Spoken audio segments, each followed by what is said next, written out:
tayong nakatayo. Man of God, Pastor Edgar Fanya, we honor you as a man of God. We give to you this seed as we believe that this is the year of wonderful harvest and that the Lord will bless you with the rain at planting time and plenty of pasture land for your livestock, for your family, life, church, and ministry. Expect God's miracles, breakthroughs, signs and wonders, prosperity and abundance. We agree and claim every declaration that you are going to declare today, and it shall come to pass. I receive this seed, for I believe that this is the year of wonderful harvest, and that the Lord will bless your life, your family, work, and ministry. Expect miracles, breakthrough, signs and wonders, prosperity, increase, and abundance. And what you ever declare upon this seed, it shall come to pass in Jesus' name. Amen.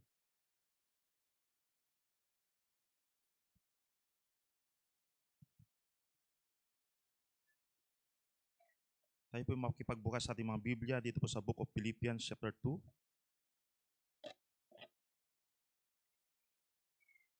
Philippians chapter 2 po, verses 12 hanggang 15.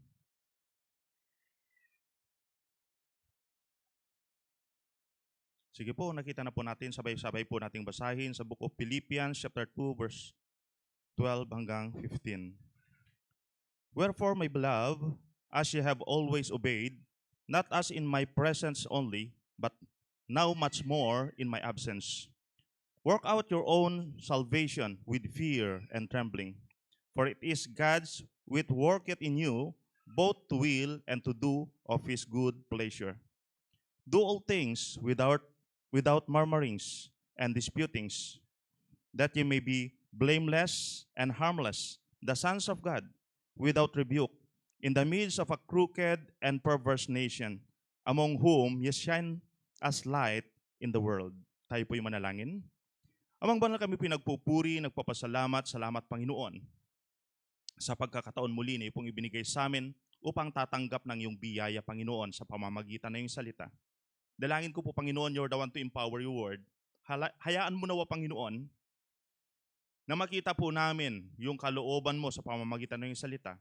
At hayaan mo nawa, Panginoon, na maliwanagan po kami upang sa ganun, Lord, malaman po namin kung ano yung dapat namin gawin para po, Panginoon, sa ikabubuti po namin. At para sa ganun, Lord, makapagbigay po kami ng papuri po sa inyo. Dalangin ko rin po, Panginoon, patuloy nawa na buksan ang aming mga puso't isipan at hayaan mo, Lord, na patanggap po namin ang iyong biyaya sa umagang ito, God. Maging, Lord, ang iyong gagamitin na magsasalita, puspusin mo nawa na yung banal na Espiritu at hayaan mo na ikaw yung may taas at mapapurihan, Panginoon, sa aming kalagitnaan. Maraming salamat, Panginoon, at tunay nga po na itinataas at ipinagkakatiwala po namin sa inyo lahat. At ito po ang aming samot-dalangin sa pangalan ni Jesus. Amen at amen. Sige po, makupo na po tayo. Isang mapagpalang umaga po sa bawat isa. Purihin po ang Panginoon sa pagkakataon po muli na Kanya pong ibinigay sa atin upang tayo po'y makinig ng Kanyang salita. Dahil tunay nga po, pagtitignan po natin, napakabuti po ng Panginoon sa ating mga buhay. At pagtitignan po natin, napakasarap pong mabuhay. Amen po ba? Napakasarap pong mabuhay. Pero minsan pagpansinin po natin, bakit kaya may mga tao na kung saan parang hindi po sila nag-e-enjoy sa buhay? At mapapansin po natin na yung mga taong yon ay hindi po nila nakikilala kung sino po sila. Hindi po nila nakikilala kung sino ang Diyos sa kanilang buhay. Hindi po nila alam kung ano po yung purpose kung bakit po sila nabubuhay. Ngunit ngayong umaga po, alam ko po na kung saan ang mga member po ng Southville Church, alam po natin kung sino po tayo. Amen po ba? Alam din po natin yung purpose ng ating buhay. Kaya nakikita po sa buhay ng mga membro po ng Southville Church, punong-puno po sila ng kapayapaan. Amen po ba? Nandun po yung kagalakan. They are full of hope sa kanilang buhay. At pag titignan po natin, ito po yung tinatawag na blessed life. Ito po yung pinagpalang buhay. At pagpapansin po natin, sino po yung mga pinagpala? Sino po yung mga pinagpala? Ayun, hindi po nila alam kung sino yung mga pinagpala. Tayo po yung pinagpala. At sino po yung mga pinagpala? Pag titignan po natin, yung mga anak ng Diyos. At sino po yung mga anak ng Diyos? Yung mga tao na sumasampalataya sa ating Panginoon. Sila po yung pinagpapala, mga kapatid. Yung mga anak ng Diyos, lagi po nating alalahanin. Yung mga tao na kung saan sumusunod sa ating Panginoon.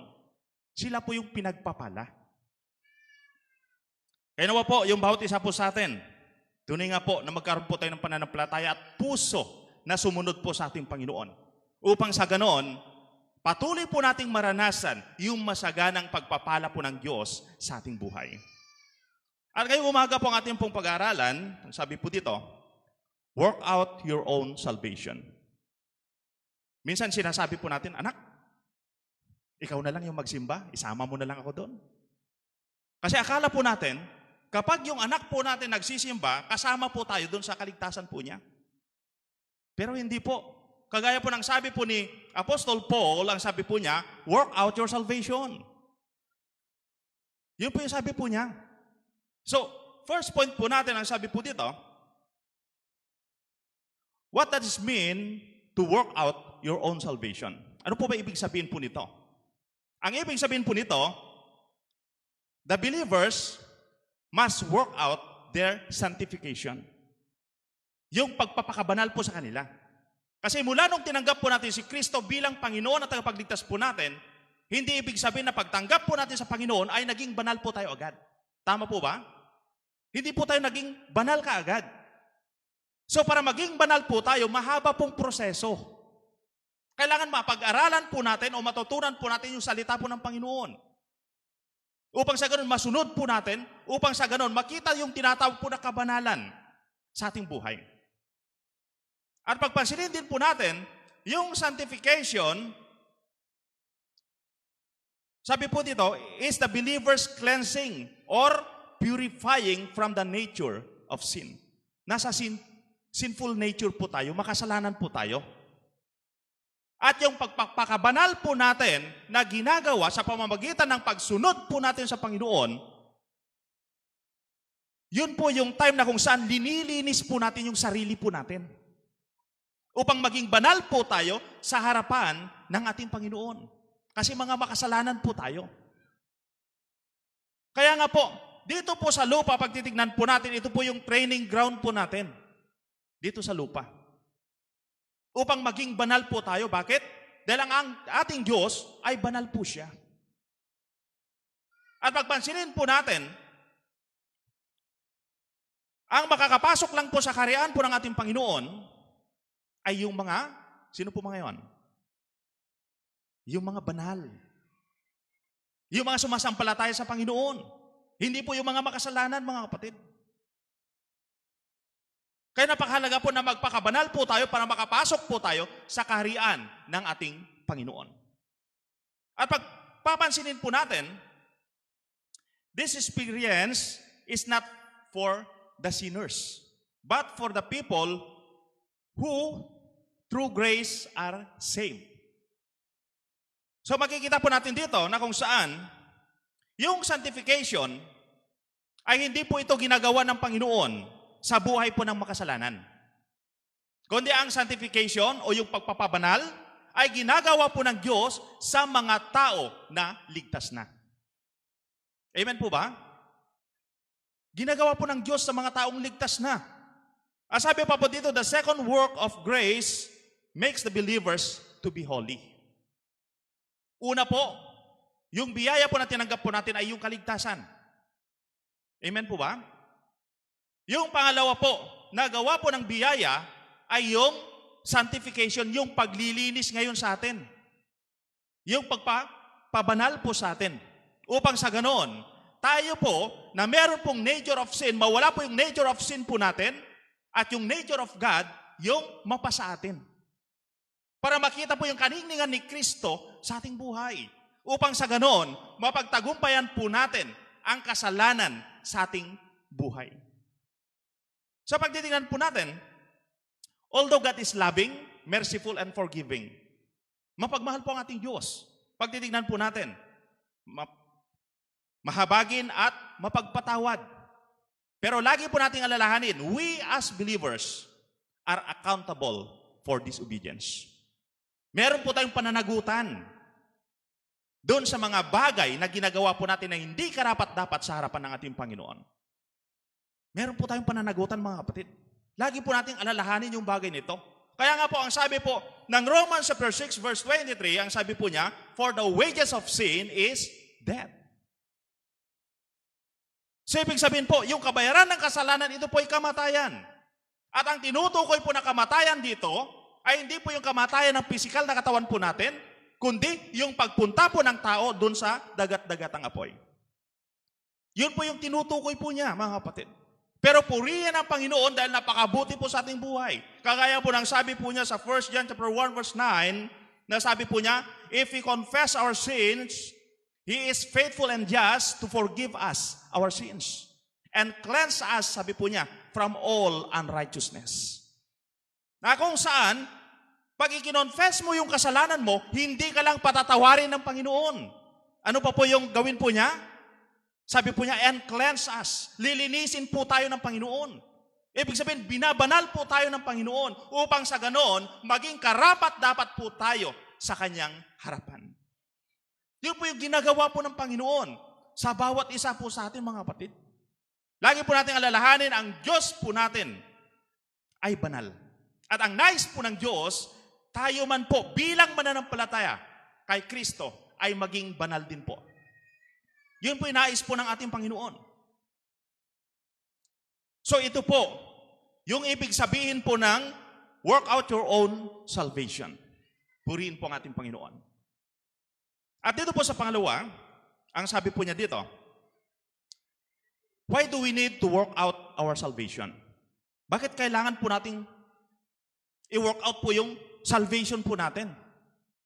Kasi pag titingnan po natin, sa pamamagitan po ng mabubuting gawa, hindi po tayo maliligtas doon.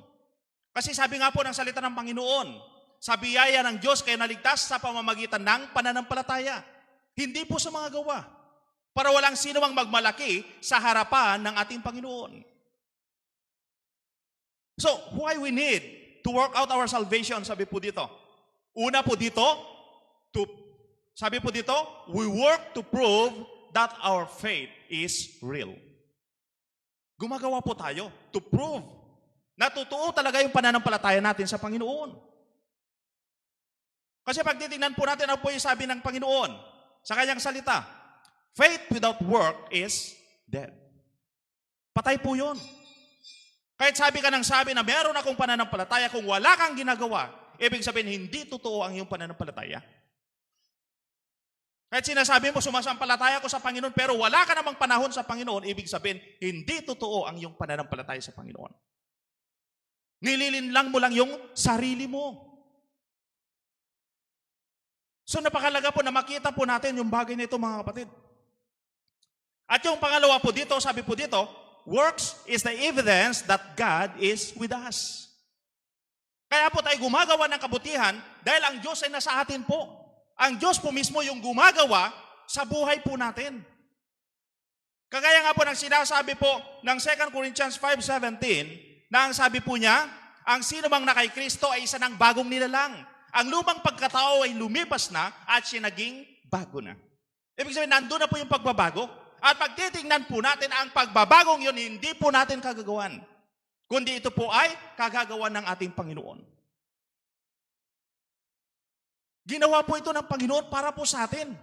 Para sa ganun, maganap din po yung kalooban po niya sa atin. Kaya nga po ang sabi po ng Matthew chapter 7 verse 21, sabi po niya, hindi lahat ng tumatawag sa akin, Panginoon, Panginoon, ay makakapasok sa karyan ng langit. Kundi ang gumagawa ng kalooban ng aking Ama na nasa langit. At pag titingnan po natin, si Jesus po yung nagsasabi po dito, na kapag hindi po pala natin ginawa yung kalooban ng ating Ama na nasa langit, ay hindi po tayo makakapasok sa kanyang kaharian.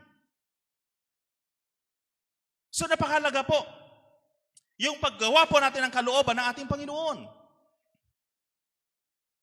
At pag titingnan po natin, ito po yung ninanais natin o inaasam po natin, yung makapasok po tayo sa kaharian ng ating Panginoon. At ito po yung main purpose kung bakit tayo po'y sumampalataya sa ating Panginoon. Ito po yung main purpose kung bakit po tayo naglilingkod sa ating Panginoon. Amen po ba? Ito po yung pinakadahilan, mga kapatid. Salamat po sa isang nag-amen. Pagpalain po kayo ng Panginoon. Ito po yung dahilan na naglilingkod po tayo para makapasok po tayo sa kaharian po ng ating Panginoon. At lagi po nating alalahanin, ang heaven po is a perfect place. Na kung saan ang sabi po ng salita ng Panginoon, wala na po doon yung karamdaman. Wala na po yung sakit. Wala na po yung paghihirap na nararanasan po natin ngayon. Kundi nandun na po yung kapayapaan. Nandun na po yung kagalakan. Nandun na po yung kagaanan ng buhay. At yun po yung nais ng Diyos na maranasan ng bawat isa po sa atin, mga kapatid. At para maranasan po natin yung bagay na yon, ang sinasabi po ng salita ng Panginoon, work out your salvation. At dito po sa pangatlo, mabilis po ba tayo? Kasi kapag mabilis, babagalan ko. Ayun po, dito po sa pangatlo, ang sabi po dito, how to work out our own salvation. So titignan po natin dito, it shows here that we are already saved. Ligtas na po tayo. Mula nung tinanggap po natin si Kristo bilang Panginoon at tagapagligtas po natin, ang kaligtasan ay nasa atin na po. Pero ang tanong dito, how to work out our salvation? Ito po yung tanong. At una po dito, we must do our part for our salvation.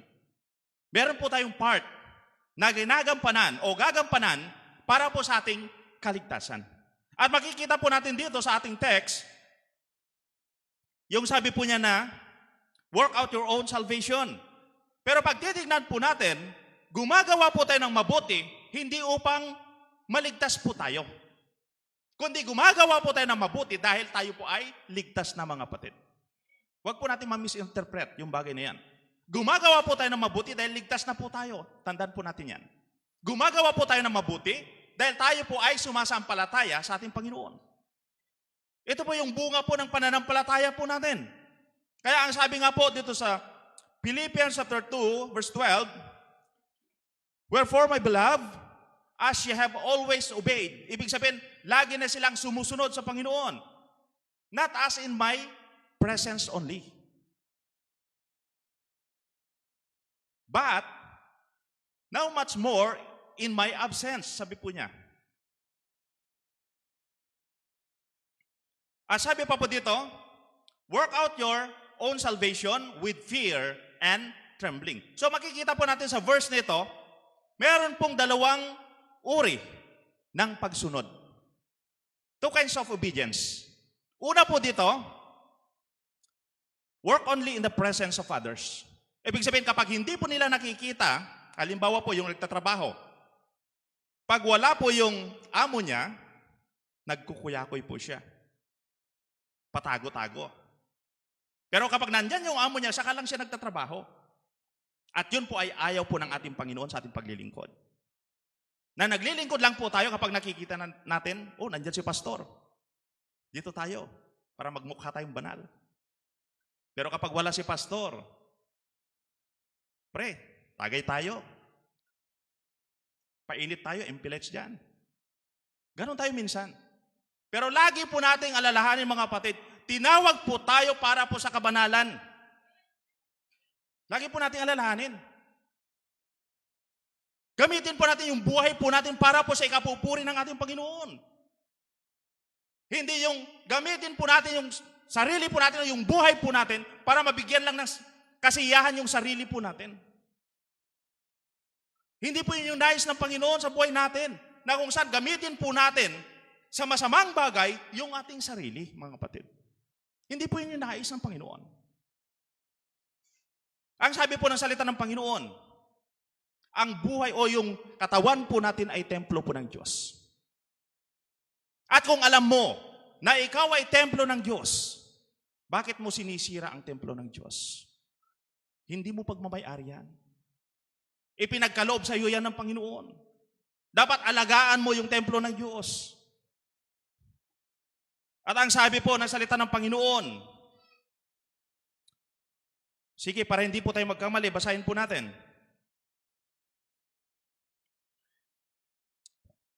Dito po sa 1 Corinthians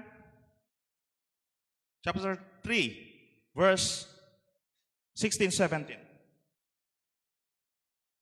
Ang sabi po niya, know ye not that ye are the temple of God, and that the Spirit of God dwelleth in you.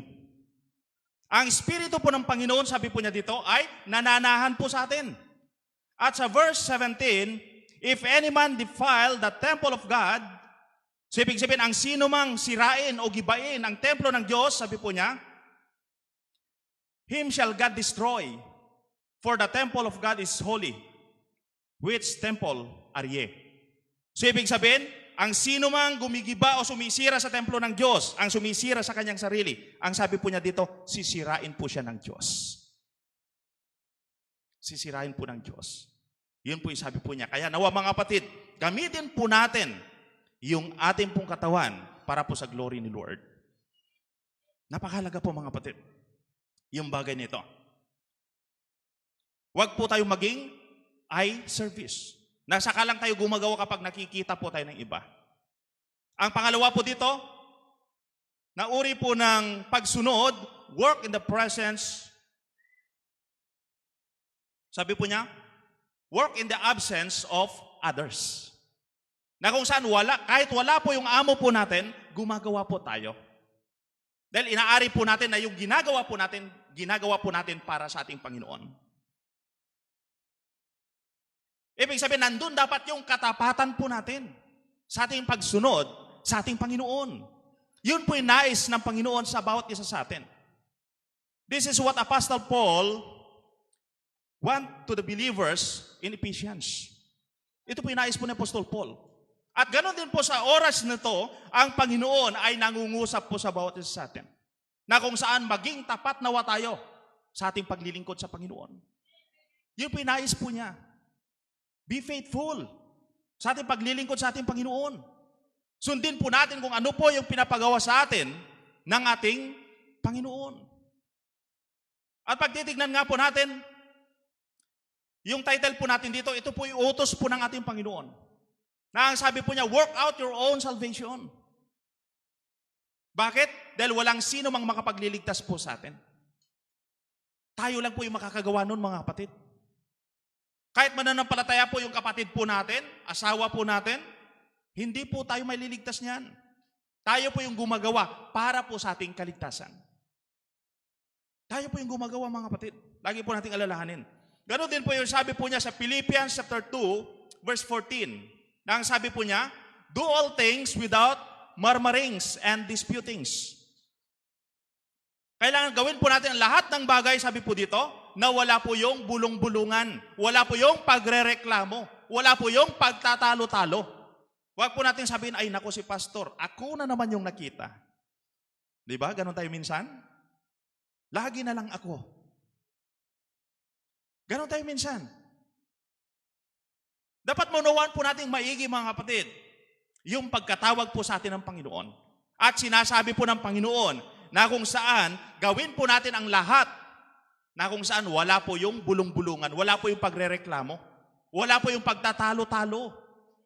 At alam niyo po ba, itong murmuring o yung pagrereklamo, pagbulong-bulong na yan, dito po bumagsak yung bayan ng Israel. Alam niyo po ba, na lahat po ng mga nagmamarmar kay Moses, doon po sa wilderness, sa ilang, hindi po sila nakarating sa lupang pangako ng Diyos. Namatay po sila lahat doon sa wilderness. Hindi po nila naranasan yung pagpapala po ng Diyos sa kanilang mabuhay. Kaya nawa po, sa atin po bilang mga lingkod ng Panginoon, mawala po yung tinatawag na murmuring. Sa atin, yung pagrereklamo po sa atin. At pagtitignan po natin, yung pangyayari po sa buhay ng mga Israelita, makikita po natin dito sa 1 Corinthians chapter 10, verse 10 to 12. Ang sabi po dito, nangyari po yung bagay na yun para maging halimbawa po sa atin. Upang sa ganun, hindi na po natin tularan yung ginawa po nila noon. At upang sa ganoon, hindi po mangyari sa atin yung nangyari po sa kanila noon. Yun po yung gusto po ng ating Panginoon. Kaya napagpansinin po natin, napakarami po mga Kristiyano ngayon na kapag nahirapan po sila, ang dami pong reklamo. Amen po ba? Marami pong Kristiyano, nagre-reklamo po sila. Lagi po nating alalahanin, ang Diyos po natin ay handa pong tumulong po sa atin. Ano mang oras, mga kapatid, handa pong tumulong ang Panginoon sa atin. Kaya nga po, ang sabi po niya, hindi kita iiwan ni pabayaan man. Kaya lang minsan, tayo po, nagmamalaki po tayo sa Diyos. Wala po tayong pagpapakumbaba. Hindi po tayo lumalapit sa Kanya. Kaya minsan, tayo po bilang mga mananampalataya, ay nahihirapan po tayo sa ating buhay. Ano po yung sabi po ng Jeremiah chapter 33 verse 3? Ang sabi po niya, call unto me, and I will answer thee and show thee the great and mighty things that thou knowest not. Tumawag ka sa akin, sabi po ng Panginoon. Kaya lang minsan ayaw po nating tumawag. Sinasabi natin, Lord, kaya ko pa to eh. Mga kapatid, lagi nating alalahanin, wala po tayong kakayanan.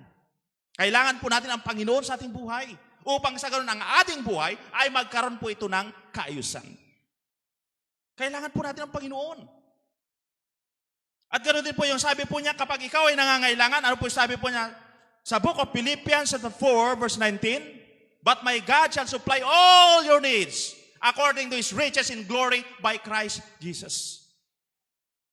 So kapag naunawaan po natin yung salita po ng Panginoon, magre-reklamo pa ba tayo? Wala po tayong dapat ipagreklamo, mga kapatid. Wala na po tayong dapat ikatakot. Wala na po tayong dapat ipag-alala sa ating mga buhay. So ang kailangan lang po natin gawin, mga kapatid, panghawakan po natin ang salita ng ating Panginoon. Panghawakan po natin.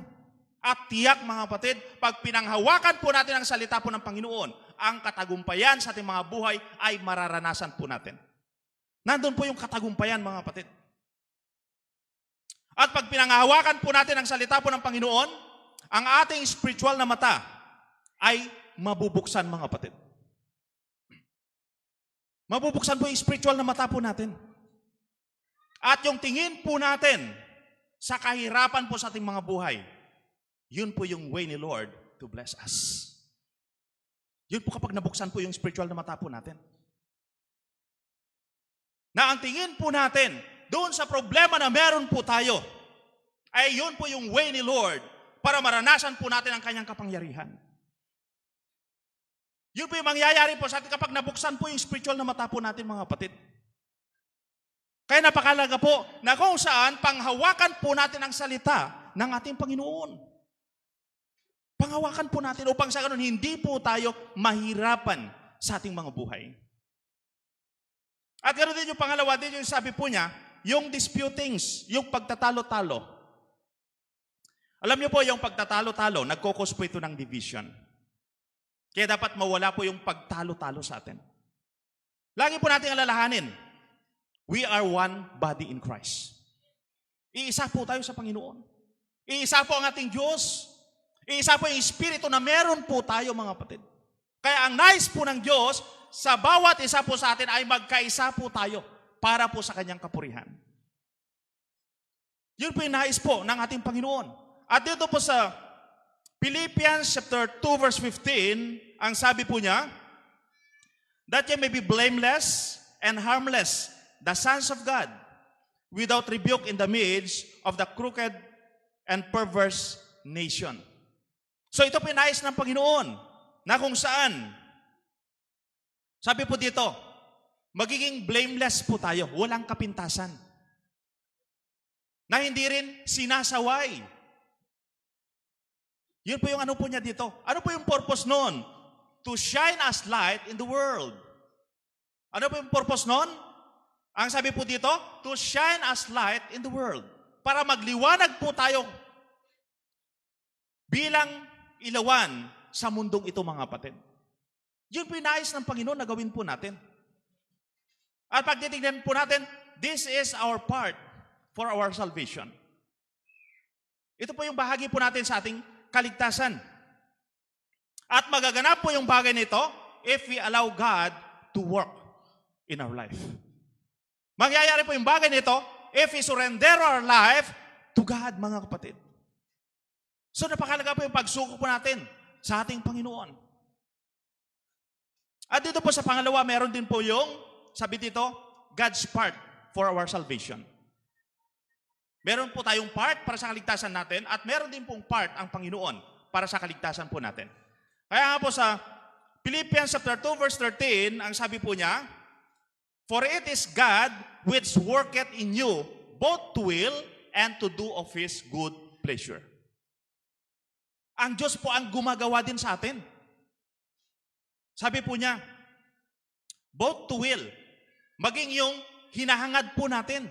Tinutulungan po tayo ng Panginoon para po sa Kanyang kapurihan.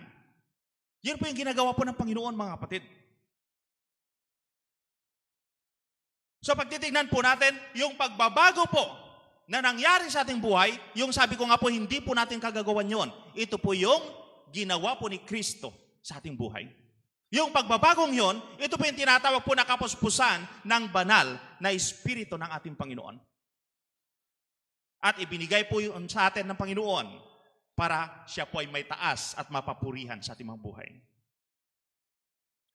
So napakalaga mga kapatid na nawa maunawaan po natin yung bagay nito.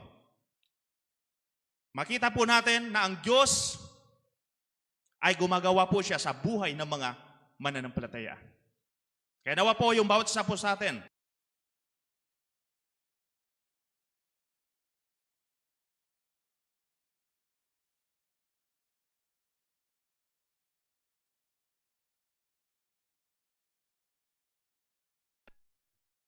Binubuo tayo ng Panginoon. Para sa ganon, maging kawangis po natin yung kanyang anak na si Kristo.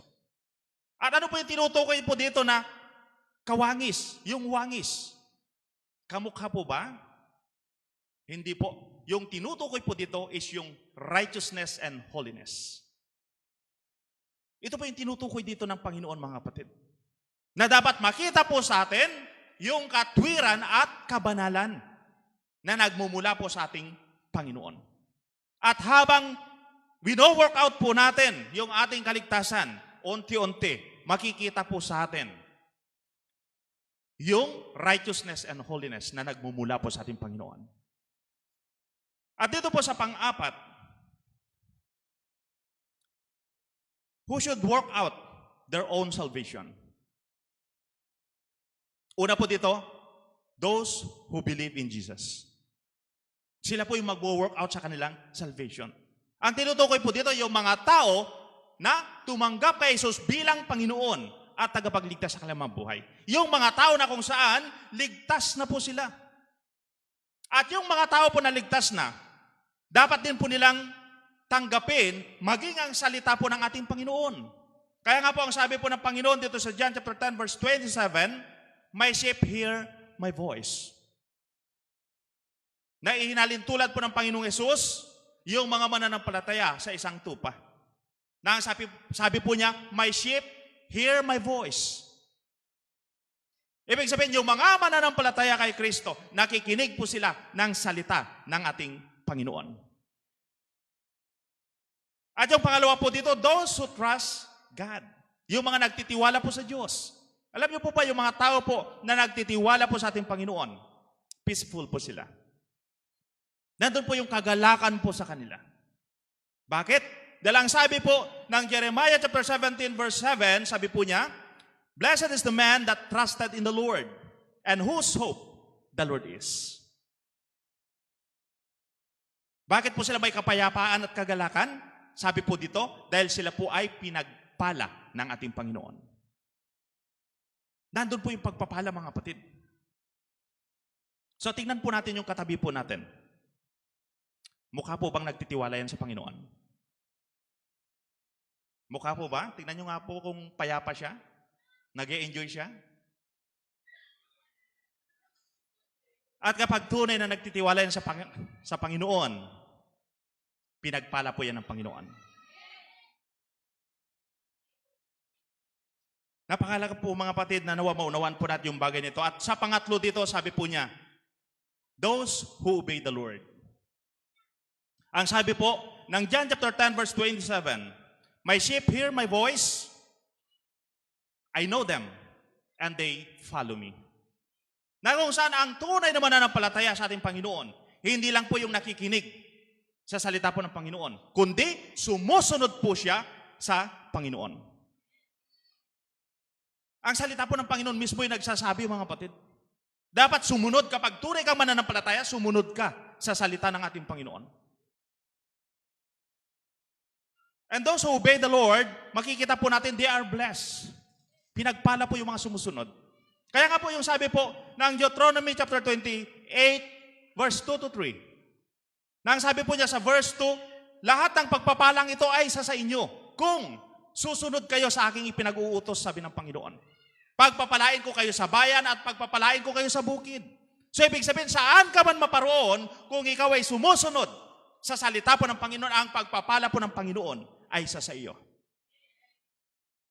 Nasa atin po yung pagpapala, mga kapatid. Kung tayo po ay sumusunod sa ating Panginoon. So napakalaga po yung pagsunod po natin sa ating Panginoon. At dito po titignan po natin sa John chapter 10 verse 28, yung sabi po niya, and I will give unto them eternal life. And they shall never perish, neither shall any man pluck them out of my hand. So sino po? Pag titignan po natin, yung tinutukoy po dito ay yung mga mananampalataya sa Panginoon.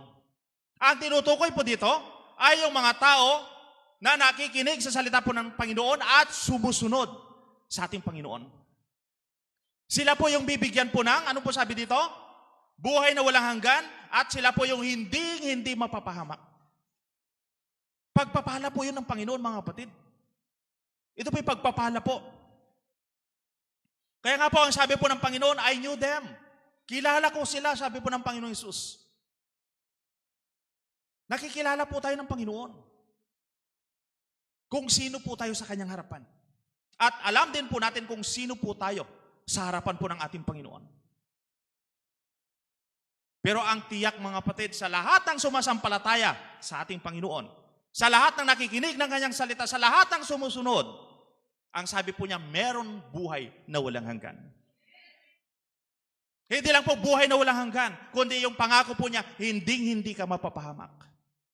Nandun po yung protection ng ating Panginoon. At yun yung higit na kailangan po ng bawat isa po sa atin, mga kapatid. So makikita po natin dito na napakahalaga yung pagsunod sa ating Panginoon. Nakagaya nga po ng sinasabi po ng Matthew chapter 6 verse 33. Yung sabi po niya na, seek ye first the kingdom of God and His righteousness, and all these things shall be added unto you. So kumusta po tayo paggising po natin ng umaga? Ano po yung unang-una na ginagawa po natin? Templa ng kape? Unang-una? Tapos magluluto na? Yan po ba? O cellphone muna? Mga kapatid, napakalaga po. Unahin po natin ang Panginoon. Unahin po natin ang Panginoon. Manalangin muna tayo. Kahit 5 minutes lang, magbasa po tayo ng salita ng Panginoon. Mahalaga po na unahin po natin ang Panginoon kasi yun po yung sinasabi po niya. So pagdating po ng Sunday, ano po yung ginagawa po natin? Inuuna po ba natin ang Panginoon? O inuuna po natin yung mga trabaho po natin? O inauna po natin yung pasyal po natin? Yung mga banding-banding po natin sa kaibigan natin? Kumusta po tayo, mga kapatid? Napakalaga po na maunawaan po natin yung bagay na ito, mga kapatid. Napakalaga. Dahil pag titignan po natin, meron pong pangako ang Panginoon sa kanyang salita. Na ang sabi po niya, kapag inuna po natin siya, ano po sabi po niya? All these things shall be added unto you. Ibig sabihin, nag-uumapaw na pagpapala ang siyang ibibigay sa bawat isa po sa atin. Nandun po yung blessing ng ating Panginoon. So, ang kailangan lang po natin gawin, sundin kung ano yung sinasabi ng Panginoon sa bawat isa po sa atin. Yun po yung kailangan po natin gawin, mga kapatid. At kapag inuna po natin ang Panginoon, tiyak, tayo po ay pagpapalain ng Panginoon. Kapag inuna po natin ang Panginoon, tiyak, hindi po tayo pagkukulangin ng Panginoon. Mahalaga po, mga kapatid, na maunawaan po nating maigi yung mga bagay nito. So, lagi po nating alalahanin, kapag tayo po ay sumasampalataya sa Panginoon, nakikinig at sumusunod po sa Kanya, we are well protected. we are safe, mga kapatid. Saan man tayo mapakaroon, ligtas po tayo.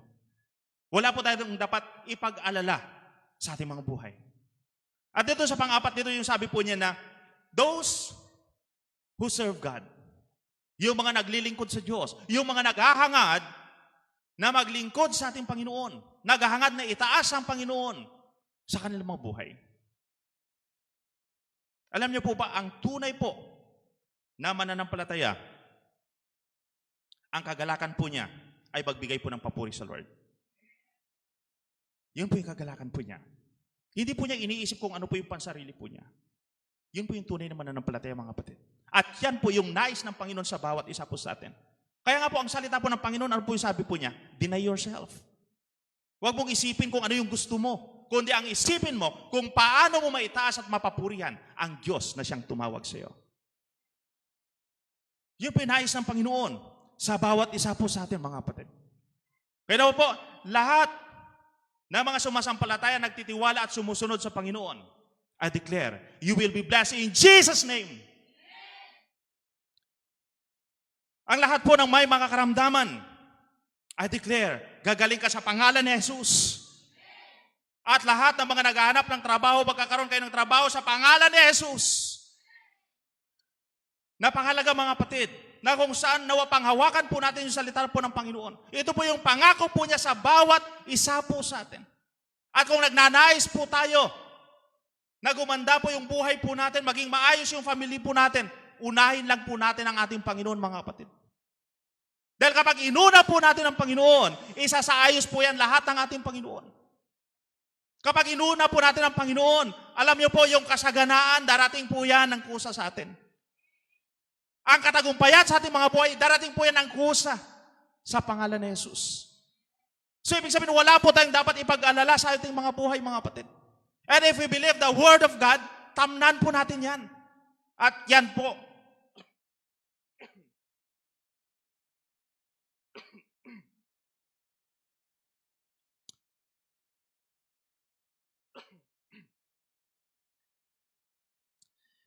Yan po yung tinatawag na pananampalataya, mga kapatid.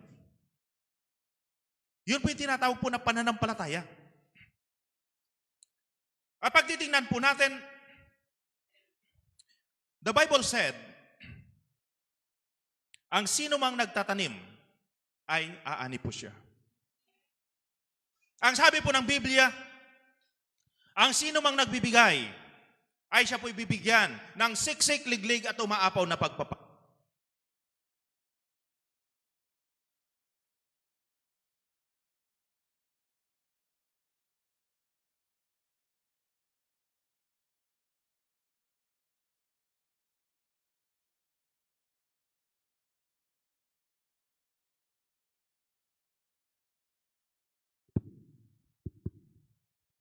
Ayun po, ito po yung susi ng pagpapala, mga kapatid.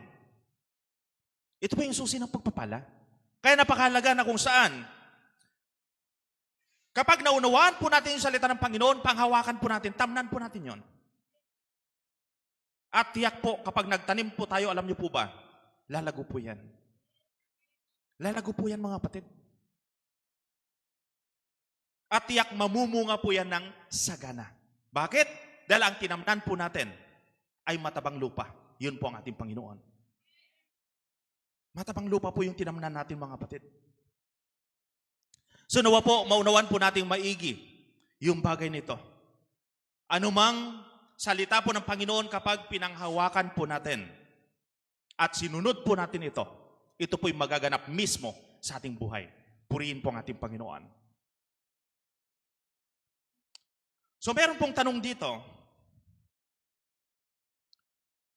tayo po ba'y ligtas na? Ulitin ko po, parang yung iba, hindi pa. Tayo po ba'y ligtas na?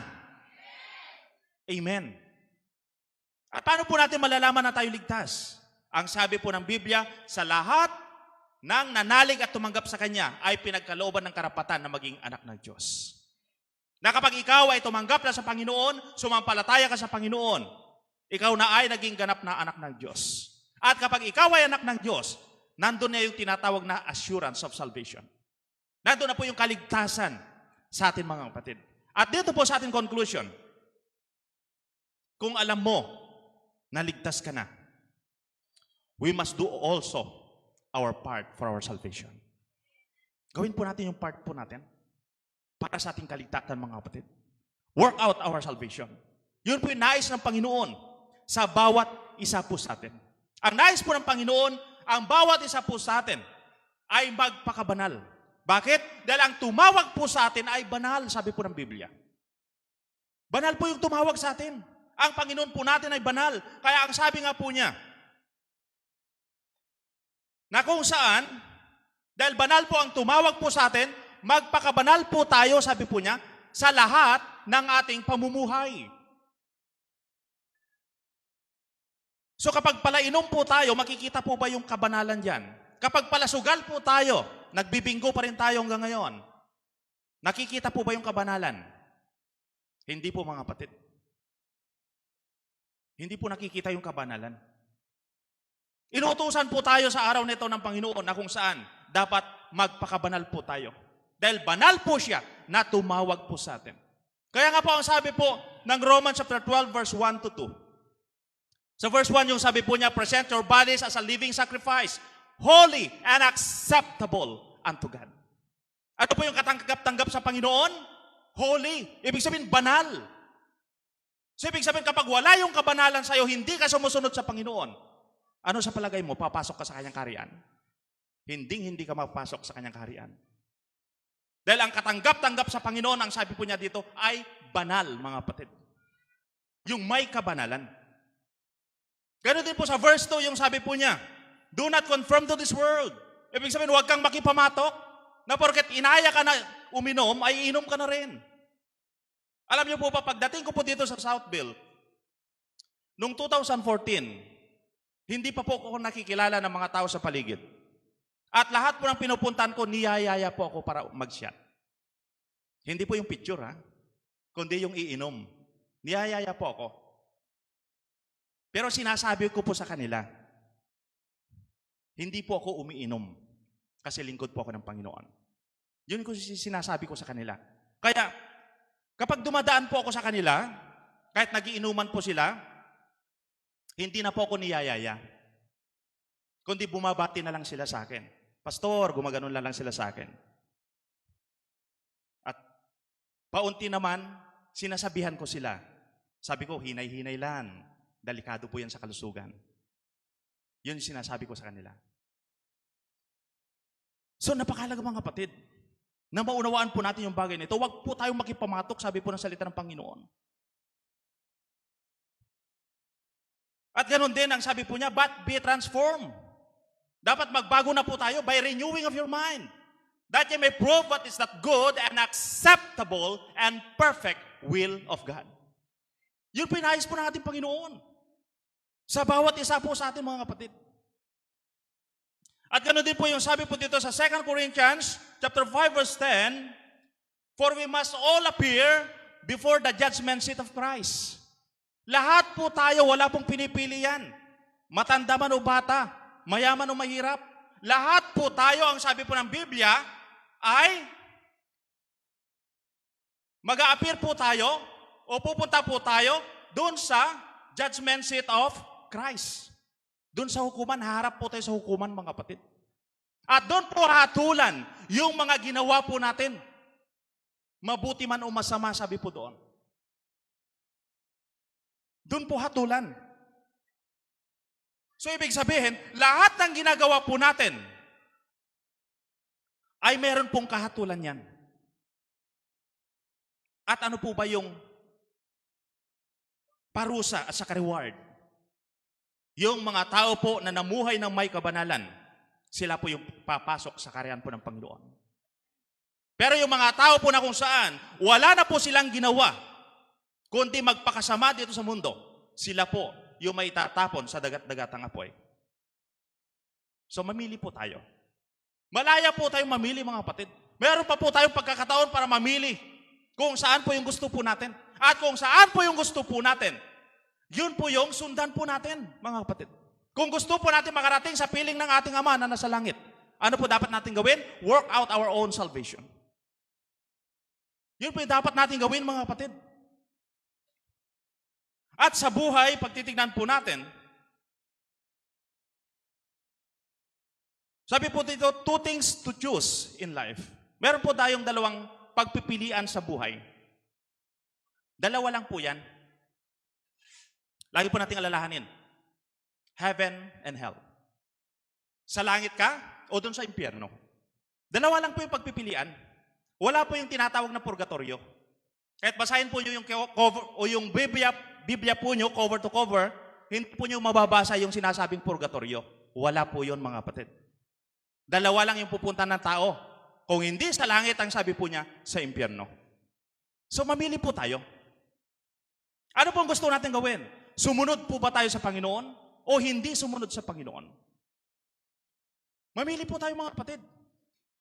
Gusto po natin magkaroon po ng buhay na walang hanggan? O gusto po natin mapunta po sa dagat-dagatang apoy? Nasa atin po yung pagpili. Pipiliin ba natin yung mamuhay sa kaliwanagan o mamumuhay sa kadiliman? Pipiliin po ba natin yung mamumuhay sa pagpapala ng Panginoon o mamumuhay sa sumpa? Mamili po tayo, mga kapatid. Dalawa lang po yung pagpipilian. Dalawa lang po, mga kapatid. So, saliksikin po natin yung sarili po natin. Nakikita po ba natin yung sarili natin? Saan po tayo nakabilong dito? Heaven or hell? Saliksikin po natin yung sarili natin. Tingnan po natin, saan po ba tayo? Dito. Nakalinya po ba tayo sa kaharian ng Panginoon? O nakalinya po tayo dun sa mga tao na papunta po sa impyerno? Saliksikin po natin yung sarili natin. Tingnan po natin yung sitwasyon po natin ngayon. Mga kapatid, it's time for us to choose. Isa lang po dapat yung piliin po natin. And it's time for us to return to God. Ito na po yung time, mga kapatid. Na kung saan wag po nang sundin yung sarili mo, kundi ito na po yung panahon para sundin po natin kung ano yung nais ng Panginoon sa ating buhay. Yun po yung nais ng ating Panginoon, mga kapatid. Sumunod po tayo sa Kanya. Tama na po. Yung hirap na dinaranas po natin. Yung mga pasakit na dinaranas po natin. Tama na po yun, mga kapatid. It's time for us to have a rest right now. At mararanasan po natin yung bagay na yan kapag tayo po ay lumapit sa ating Panginoon. Dahil ang sabi po niya, hali kayo, kayong lahat na napapagal at nabibigatang lupa at kayo'y aking pagpapahingain.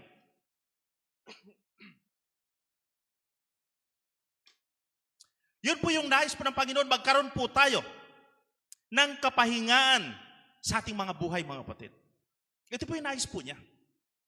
Pero bakit napakarami pong mga tao na kung saan wala po silang kapahingaan sa kanilang mga buhay? Napakarami mga tao na kung saan naguguluhan po sila sa kanilang mga buhay. Dahil hindi po sila lumalapit sa ating Panginoon. Napakalaga po, mga kapatid, yung paglapit po natin sa ating Panginoon. Nang sa ganon, okay, thank you.